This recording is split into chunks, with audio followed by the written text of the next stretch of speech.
F-35 جہاز تک اس میں شامل ہے۔ اسرائیل کے جو میزائل اور ڈرون حملے جب ہونے لگے تو انہیں یہ پتہ چلا کہ یہ ایران کا دفاعی نظام تو کام کر رہا ہے۔ فوجی حکمت عملی میں انہوں نے فوجی شاطرانہ حکمت عملی سے کہتے ہیں ڈیکوائے کیا، مطلب دھوکہ دیا انہیں۔ اب جو غدار شامل انہوں نے کروائے تھے اپنی طرف سے، وہ انٹیلیجنس غلط پہنچا کے جو اسرائیل کو سچ لگتی گئی، اور اس کے بعد پھر ایران نے بہت بڑا حملہ، جو اسرائیل کی سوچ سے بڑا حملہ، وہ کر دیا، اور اس میں بری طرح وہ مارے گئے، کیونکہ گھنٹوں کے اندر جواب آنا۔ آپ دیکھیں اس کا ثبوت پاکستان اور ہندوستان کی جو جنگ تھی 7 مئی کو، آپ کو یاد ہوگا، اس کا جواب جو پاکستان نے دیا تھا وہ 12 سے 14 گھنٹے لگے تھے، جس میں کچھ لوگوں نے ٹویٹس بھی کی جو ابھی بیچارے جیل میں۔ ایران سب کچھ تباہ ہونے کے باوجود بقول اسرائیل کے چند گھنٹوں میں انہوں نے بازی پلٹ دی۔ اس آپریشن میں ان کا نقصان ضرور ہوا، فوجی کمانڈرز اپنی جانوں پر کھیل گئے کیونکہ حکمت عملی کامیاب کر، لیکن وہ کر گئے، کیونکہ انہیں پتہ تھا کہ اسرائیل کا جو ڈیفنس سسٹم ہے اور بیچ میں درمیان میں آنے والے ملک کو بڑا مشکل ہے وہاں تک میزائل پہنچنا۔ جب تک اسرائیل بے خبری میں نہیں مارا جائے گا اس وقت تک یہ کام ہو نہیں سکتا، اور اسی لیے اسرائیل کو اس کی تاریخ میں اتنا بڑا نقصان نظر نہیں آیا۔ اب آپ دیکھیں کہ کیونکہ ان کی طاقت بڑی ہے، اسرائیل کی بہت بڑی فضائی ہے، 4 لیئرز کی ڈیفنس سسٹم ہے، ناقابل تسخیر ہونے کے دعوے ہیں، لیکن پھر بھی وہ ایرانی میزائلوں سے بچ نہیں سکے، اور لبنان کی جنگ میں بھی یہی ہوا تھا۔ اب حالت اس وقت یہ ہو چکی ہے کہ اسرائیل مجبور ہو کے امریکہ کو کسی نہ کسی طرح گھسیٹ کے اس جنگ میں لانا چاہتا ہے۔ اسرائیلی میڈیا نے تو یہ دعوے کر دی ہیں کہ ایران جو ہے وہ برطانیہ، فرانس اور امریکہ کو دھمکیاں دے رہا ہے کہ اسرائیل کی مدد کرو گے تو ہم تمہارے اوپر حملے کریں گے۔ ایران کے پاس دیکھیں ابھی ثبوت موجود ہے کہ امریکی افواج ابھی بھی مدد کر رہی ہیں، وہ براہ راست نہیں کر رہی مدد، لیکن ہتھیاروں کی حد میں یا مالی امداد ہے، وہ ایک بڑی ٹھیک ٹھاک قسم کی مدد ہے۔ لیکن امریکہ کے جو ماہرین ہیں یا برطانیہ کے وزیر اعظم ہیں، وہ صاف صاف کہہ رہے ہیں کہ ابھی ہم اس جنگ کا حصہ نہیں بن۔ ڈونلڈ ٹرمپ بھی خود کہہ رہے ہیں، کہتے ہیں ابھی تک ہم اس جنگ کا حصہ نہیں ہیں۔ وہ تو کہہ رہے ہیں ہمیں نہ ماریں، ہم پر حملہ نہ کریں، ہم اس میں شامل نہیں، ہم تو صلح صفائی کروانا چاہتے ہیں، آپ کو مذاکرات کی ٹیبل تک لانا چاہتے ہیں۔ ڈونلڈ ٹرمپ نے آج ABC سے ہی بات کرتے ہوئے کہا کہ میں نے فون کالز کی، ملاقاتیں کی، اور میں نے بہت کچھ کیا سفارتی بحاث پہ، اور ابھی ایک دعویٰ کیا جا رہا تھا کہ سائپرس کے صدر کے ذریعے ایران نے صلح کا پیغام بھیجا، لیکن ایرانی صدر نے بھی اس پر صاف صاف انکار کر دیا کہ ہم نے ایسا کوئی پیغام نہیں بھیجا۔ ٹرمپ حکومت البتہ مذاکرات کی میز پر لانے کے لیے منت ترلا کر رہی ہے، اور ایران فی الحال انکار کر رہا ہے۔ وہ چاہتے ہیں مذاکرات ہوں۔ اب چین ان کی مدد کر رہا ہے سیٹلائٹ کے ذریعے بھی، یہ بھی اطلاعات آ رہی ہیں، اور یاد رکھیں چین اور روس دونوں چاہتے ہیں کہ ایران اپنا نیوکلیر پروگرام جو ہے وہ پورا کرے، کیونکہ وہ چاہتے ہیں ایک تیسری طاقت ان کے ساتھ کھڑی ہو جائے۔ اب جو اسرائیل آپشن استعمال کرنا چاہتا ہے وہ 4 بنیادوں پر ایک کھیل، ایک امریکہ کے اندر، یعنی ان کے کسی بڑے سیاسی رہنما، کسی حکومتی اہلکار کو نشانہ بنائے، دوسرا امریکہ کی سرزمین پر کوئی بڑا دہشت گرد حملہ کروا دے، اور تیسرا جو عرب دنیا میں جہاں امریکہ کے ایئر بیسز ہیں، اڈے ہیں، وہاں ایران کے نام پر کوئی فضائی حملہ کر دیں، یا پھر آبنائے ہرمز میں، بحیرہ احمر میں امریکہ کے کسی بحری بیڑے پر حملہ کروائے۔ اور یہی بات سعودی شہزادے محمد بن سلمان نے پبلک میں کی، اور عرب دنیا کے جو ایکسپرٹس ہیں، ماہرین ہیں، انہوں نے کہا کہ امریکہ کو کھینچ کے اسرائیل لانا چاہتا ہے اس جنگ میں۔ سینیٹر جو برنی سینڈرز ہے امریکن پرانا، اس نے کہا کہ اسرائیل کی پوری کوشش ہے یہ کہ امریکہ ہمارا اس میں ساتھ دے۔ اور اس وقت دیکھیں اسرائیل کے جو حملے ہیں اس میں ایرانی شہریوں کا، ایران کے لوگوں کا نقصان ضرور ہو رہا ہے، شاہتے بھی ہو رہے ہیں، بلڈنگیں بھی ان کی تباہ ہو رہی ہیں، فوجی نقصان بھی، اس میں کوئی دو رائے نہیں۔ لیکن جب آپ کے مخالف 44-45 ممالک کھڑے ہوں تو یہ سب کچھ تو ہوگا، یہ جنگ مسلط ہوگی تو آپ یہ تو اپنے دفاع میں جو بھی کرنا چاہیں گے، جو بھی کریں گے۔ ابھی پانی کی ایک سپلائی لائن کی وہ میں ویڈیو دیکھ رہا تھا، اس میں وہاں پانی کچھ گلیوں میں بھی بہہ رہا تھا، اور لیکن اس کے باوجود ایران کے سپریم لیڈر جو آیت اللہ خامنہ ای نے تقریر کی اور بڑے واضح انداز میں کہا کہ ہم اپنے حق سے نہیں پیچھے ہٹیں گے، ہمیں نیوکلیر ٹیکنالوجی ہمارا حق ہے۔ جو ہم پہ حملہ کر رہے ہیں، آپ ذرا ان کے حالات دیکھیں، نیوکلیر ٹیکنالوجی ان کے پاس ہے، دنیا کے تمام ہتھیاروں سے وہ لیس ہے، تو ہمارا یہ بنیادی حق ہے، ہم کسی کی کوئی دھمکی نہیں مانیں گے۔ اب دھمکیوں کی میں بات کر رہا ہوں تو دھمکی ایک تو ابھی اسرائیل کی طرف سے پاکستان کو بھی آ گئی ہے کہ یہ جو لوگ ایران کی جنگ میں اسرائیل کی مخالفت کر رہے ہیں اور ایران کی سپورٹ کر رہے ہیں، ان سے ہم سختی سے نمٹیں گے، انہیں ہم فیصلہ کن جواب دیں گے، اور کہہ رہے ہیں ہم جیتیں گے۔ یہ پیغام سوشل میڈیا پہ ہر جگہ چل رہا ہے۔ اس سے پہلے آپ کو یاد ہوگا اسرائیل کی جو قومی سلامتی کے وزیر ہے، اس کا نام میرے ذہن سے نکل گیا، اس نے باتیں یہی بالکل سیم کی تھی کہ پاکستان کا نام نہیں لیا تھا، لیکن اس نے کہا تھا جو بھی ایران کی حمایت کرے گا وہ اسرائیل کا دشمن ہوگا، اس سے ہم ضرور نپٹیں گے۔ تو یہ دھمکیاں بڑی خطرناک دھمکیاں ہیں، یہ میں آپ کو بتا دوں کہ پاکستان میں ان دھمکیوں کو بڑا سیریس لیا جاتا ہے، حکومت کی حد تک، عوام کی بات نہیں کر رہا، یہ تو 96% ساتھ ہیں ایران کی۔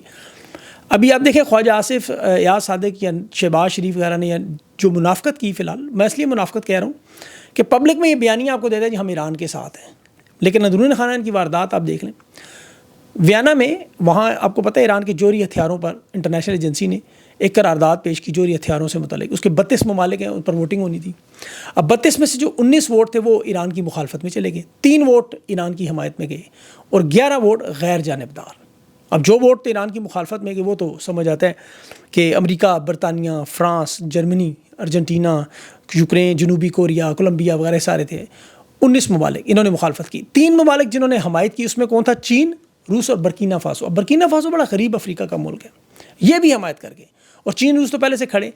ظلم کی انتہا دیکھیں کہ جن ممالک نے اس ووٹ میں حصہ نہیں لیا جنہیں ایران کا ساتھ دینا چاہیے تھا، مسلمان ممالک، پاکستان، بنگلہ دیش، مصر، انڈونیشیا، الجزائر. اب بھارت تو چلے اسرائیل کا ساتھی ہے، وہ تو کھل کے کہتا ہے، انہوں نے پھر بھی اس ووٹنگ میں حصہ نہیں لیا، مخالفت نہیں کی. لیکن یہ لوگ واک آؤٹ کر کے پاکستان کے اندر نعرے لگانے والے کہ ہم ایران کے ساتھ کھڑے ہیں، لیکن حکومتیں بچانے، اقتدار بچانے، مال و دولت بچانے کے لیے تیار نہیں تھے. اسرائیل کی طاقت سے بہت خوف زدہ ہے. اور میں آپ کو ان کی خوف کی اصل وجہ بتاؤں. یہ جو ایران کے جس طرح جو سائنسدان ہٹ ہو رہے ہیں نا، کیونکہ جاسوسی کے جو اکوپمنٹس وہاں استعمال ہوتے ہیں، پاکستان میں بھی خفیہ ایجنسیاں وہیں سے اسرائیل سے ہی لیتی ہیں، بنگلہ دیش تک وہیں سے آتے ہیں، سندھ کی پولیس کے پاس یہی ہیں. پاکستان میں ان کی لابی کام کرتی ہے، ان کے جہاز آتے رہے ماضی میں. اور پاکستان میں جس نے بھی اسرائیل پر تنقید کی، جس ذرا ذہن میں رکھیں، تسلیم کرنے سے انکار کی یا فلسطین کی حمایت کی، انہیں نشانہ عبرت بنایا گیا. حکمرانوں میں رجیم چینج کے نام پہ کسی کو راستے سے ہٹایا. میں آپ کو تاریخ بتاتا ہوں، اسرائیل کا پہلا شکار قائد اعظم محمد علی جناح تھے. آپ کو پتہ ہے اقوام متحدہ میں 1947 میں انہوں نے اسرائیل کی مخالفت کی تھی، فلسطین کے پلان کی تقسیم کی ووٹ کی تھی، اسرائیل کو تسلیم نہیں کیا تھا. یہ بانی پاکستان کا موقف دیکھیں قائد اعظم کے ساتھ انہوں نے کیا کیا. آپ ذرا تاریخ پڑھیں، لیاقت علی خان نے وہی قائد اعظم کا موقف استعمال کیا. لیاقت باغ میں کیا ہوا وہ دیکھ لیں. شیخ مجیب الرحمان، یہ پاکستان کا رہنما تھا، اسرائیل کی مخالفت کرتا تھا، فلسطین کی حمایت کرتا تھا. جب مشرقی پاکستان الگ ہوا، بنگلہ دیش بنا، تو سب سے پہلے انہوں نے اپنے پاسپورٹ پہ یہی لکھا کہ سوائے اسرائیل کے باقی دنیا میں کہیں بھی چلے جائیں. تو قائد اعظم کے فرمودات کو یہ بھی مانتا تھا. پھر جو شیخ مجیب کے ساتھ ہوا، اس کے بعد ذوالفقار علی بھٹو، اتنی بڑی مثال، فلسطین کے حق میں کھل کے حمایت کرتا ہے، عرب دنیا کا ساتھ دیتا ہے، یاسر عرفات کے ساتھ کھڑا ہوتا. آپ دیکھیں اسرائیل کی مخالفت میں بھٹو نے بھی بہت کچھ کیا. اس کے ساتھ کیا ہوا؟ بے نظیر بھٹو بھی فلسطین کی بڑی حامی تھی، یہ بھی یاد رکھیں. اور ان کا بھی آپ کو پتہ ہے، پاکستان میں جس نے سب سے زیادہ اسرائیل کی مخالفت کی اور فلسطین کی حمایت کی، وہ ہے عمران خان، جو جیل میں آج بھی بیٹھا ہوا اسرائیل کے خلاف جیل سے مخالفت کرتا ہے. ٹویٹس کا ایک انبار لگا ہوا ہے عمران خان کی. یہ نون لیگ کے لوگ اچھلتے ہیں نا کہ عید میں خان سے پوچھے جائیں، وہاں سے ٹویٹ، یہ اصل میں چاہتے ہیں خان ٹویٹ کرے پاکستان کی طرف سے. ان کے اندر ہمت نہیں ہے. اب مسئلہ یہ کہ اسرائیلی فوج کی اجازت لے کے جائیں کیسے وہاں؟ انہیں پتہ ہے عمران خان نے ایسا جواب دینا، یہ ملتے ہوئے واپس آئیں گے.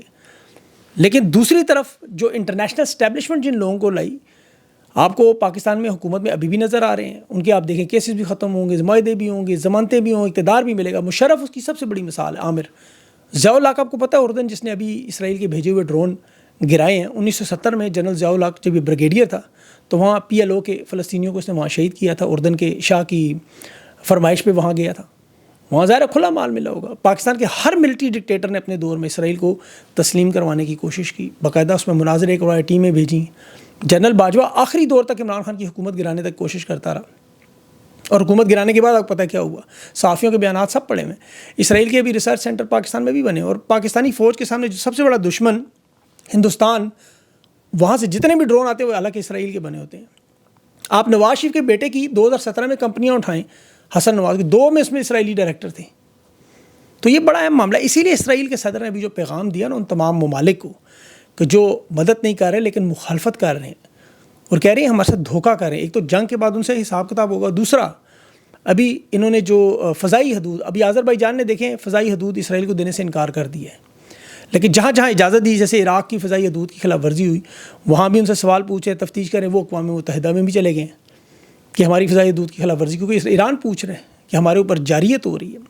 اور ابھی ایران کے صدر کا جو واضح پیغام تمام اسلامی ممالک کو آیا جو اسرائیل کا ساتھ دے رہے ہیں، اس نے کہا آپ ہمارا ساتھ نہیں دے سکتے تو نہ دیں، لیکن کم از کم اتنی شرم اور غیرت ضرور کریں کہ اپنی فضائی حدود ہمارے خلاف استعمال نہ کروائیں. عرب ممالک کو اس نے کہا کہ ایران، ہم آپ کی ریڈ لائن ہے، ہم سب مل کر غزہ کو محفوظ نہیں رکھ سکتے. ابھی بھی غزہ میں ہو رہی ہے بمباری، لیکن اگر ایران کو ہمیں کراس کیا گیا تو پھر اگلی باری آپ کی، آپ اپنی بقا چاہتے ہیں تو دعا کریں ہم اس جنگ میں کامیاب ہوں. یہ ایران کے نام پر آپ کو پتہ ہے انہیں ڈرا کر بلیک میل کر کے عرب ممالک سے ڈالر لیتے رہے. یہ جو سارے ڈالرز اور اسلحہ بیچتے ہیں ایران کے نام پہ بیچتے رہے ہیں.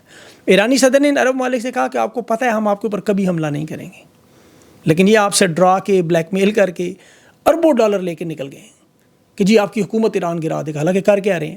اور اگلی باری اس نے کہا کہ پاکستان اور ترکی کی ہونی ہے. فلسطین کو بچانے کے لیے، غزہ کو بچانے کے لیے جو پراکسیز بنا کے دفاع کی، انہوں نے کوشش کی کہ اگر یہ غداری نہ کرتے تو وہ نقصان نہ پہنچتا، آج بڑی طاقت ہوتے.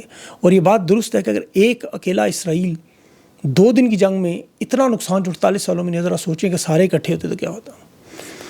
بہرحال اس پہ مزید اپڈیٹس آتی ہیں، وہ آپ کو بتاتا رہوں گا. ابھی پاکستان کے حالات میں دیکھیں، سب سے پہلے تو عمران خان کی اس وقت قید تنہائی، عمران خان کی بہنوں کا، علیمہ خان کا دوسری مرتبہ عمران خان کے بارے میں یہ کہ آئسولیشن میں رکھا گیا، قید تنہائی میں رکھا گیا ہے. اور یہ قوم کو عادت ڈال رہے ہیں تاکہ ہمیں عادت ہو جائے کہ کوئی بات نہیں، عام بات ہے. جیسے ہم فلسطین کا سن کے عادی ہو گئے. ابھی دیکھیں تحریک انصاف موبلائزیشن کر رہی ہے، لیکن انہیں اب اپنی مہم کھڑی کرنی ہوگی. ایران سے سیکھیں، ممالک سے سیکھیں. ابھی آرمی چیف کے دورے پر طلعت حسین دیکھیں، ان کا اپنا صحافی کہہ رہا ہے کہ یہ ایجنڈا کیوں خفیہ رکھا گیا، یہ معلومات کیوں چھپائی گئیں. وہ طلعت حسین صاحب تو یہاں تک کہہ رہے تھے کہ میں لکھ کے دینے کو تیار ہوں کہ اس دورے کی معلومات کسی امریکی اخبار میں ہی آئیں گی. اب دیکھیں جو موجودہ حالات ہے سب کو پتہ ہے، وہ ایران اسرائیل کے حملے ہیں. یہ معلومات کیا ہو سکتی ہیں؟ یہی ہوں گی، یا معدنی وسائل ہیں. چین کے معاملات ہیں بڑے اہم، پاکستان ہندوستان کی لڑائی، وہاں سے پانی کھلوانے کا معاملہ ہے. تجارت میں جو ٹیرف ہیں یہ، اور دہشت گردی میں مدد ہے. اس کے علاوہ تو اور کوئی نہیں ان کے پاس چیز. اقتدار میں زیادہ کتنا عرصہ گزارا جائے، کیا کیا جائے. امریکہ کوئی مداخلت نہ کرے، انسانی حقوق پہ باز رہے، پیچھے رہے، ہمیں اپنا کام کرنے دیں. یہی کہا طلعت حسین خان صاحب نے. یہ تو نہیں کہا یہ میری رائے ہے. لیکن آرمی چیف ابھی دیکھیں، ان کی ابھی ٹائم اسکوائر پر بڑی ایک ویڈیو بھی چل رہی تھی. یہ مریم نواز کے بعد دوسرے رہنما ہیں جن کی وہاں آپ کو پتہ ہے 1 ملین سے 5 ملین ریٹ ہے، اور وہاں ویڈیو چل رہی تھی. لیکن تحریک انصاف کا شو امریکہ میں کامیاب ہو گیا بہت بڑا. اور اس شو کی کامیابی کے نتائج دیکھیں کہ پورے سوشل میڈیا میں چل رہا تھا، ہر جگہ اس کی گونج تھی. اور انہوں نے کامیاب اس لحاظ سے ایک علامتی شو تھا، جیسے میں نے کہا. تو اس سے یہ نہیں ہوتا کہ حکومتیں گر جاتی ہیں، حکومتیں چلے، لیکن یہ ایک تاثر بلڈ کیا جاتا ہے آپٹکس کے حساب سے. تو یہ ان کا کامیاب ہوا ہے بلا شبہ. پشاور کا جلسہ ہوا ان کا، آج کراچی میں بہت بڑی ریلی چل رہی ہے. اور 22 جون کی جو علی امین گنڈا پور نے تاریخ دی ہوئی ہے، وہ اس لحاظ سے ہم دیکھنے والی ہے کہ کیا 22 جون کو تحریک انصاف کی جماعت کی طرف سے بھی تو کوئی بیان نہیں آیا کہ یہ 22 جون کو کیا عوام کو نکلنا ہے، ہر ضلع میں، ہر تحصیل میں لوگوں کو سڑکوں پہ آنا ہے. یہ سارا معاملہ انہیں کلیئر کرنا چاہیے. یہ اگر ان تک پیغام پہنچتا ہے تو انہیں بتانا چاہیے لوگوں کو کہ کس طرح نکلنا ہے، کیا کرنا ہے آگے رہائی. کیونکہ علی امین گنڈا پور نے کہا ڈیالہ جیل کے پاس ہے. البتہ انہوں نے وہ بندوقوں شوقوں کی باتیں کی ہیں، وہ ٹھیک نہیں تھی بالکل بھی. اس پہ بہت زیادہ تنقید ہو رہی ہے کہ تحریک انصاف کا یہ نہ ویژن ہے، نہ مشن ہے، نہ ان کی اسٹیٹمنٹ ہے، نہ خان کی سیاست ہے. تو ان چیزوں کو وہ خود کلیئر کریں کہ اس طرح کا ان کا کوئی معاملہ نہیں ہے. اور اس کے علاوہ جو باقی ان کے رہنما ہیں انہیں بھی سامنے آنا چاہیے. ابھی جس طرح پنجاب میں کچھ نہ کچھ تو چل رہا ہے. اب چونکہ ہمارے پاس 2 بڑے معاملے اکٹھے شروع ہوئے، اور خان کے معاملے کو ہم بالکل کسی طرح نظر انداز نہیں کر سکتے. یہ پاکستان کا سب سے بڑا اور اہم معاملہ ہے. تحریک انصاف کا مینڈیٹ ہے، ملک میں انصاف اور قانون کی بالادستی ہے. اور یہی سارا معاملہ ایران میں بھی چل رہا ہے. آپ کو یہی چیز ہے اصل میں، بنیاد تو اس کی یہی ہے، رجیم چینج آپریشن. تو اسی لیے یہ جو رجیم چینج پاکستان میں ہو چکا ہے، اس پہ ہم لوگ لگے ہوئے کہ اس کو ریورس کرنا ہے، اور کیسے کرنا ہے، آئین اور قانون کے ذریعے. تو یہ جدوجہد پاکستانیوں کی بھی ہے، ادھر ایرانیوں کی بھی ہے، یہ دنیا میں جہاں جہاں ظلم و ستم ہے وہاں ہے. اپنا خیال رکھیں. انشاءاللہ اگلے ویلاگ تک کے لیے مجھے اجازت دیں. اللہ حافظ.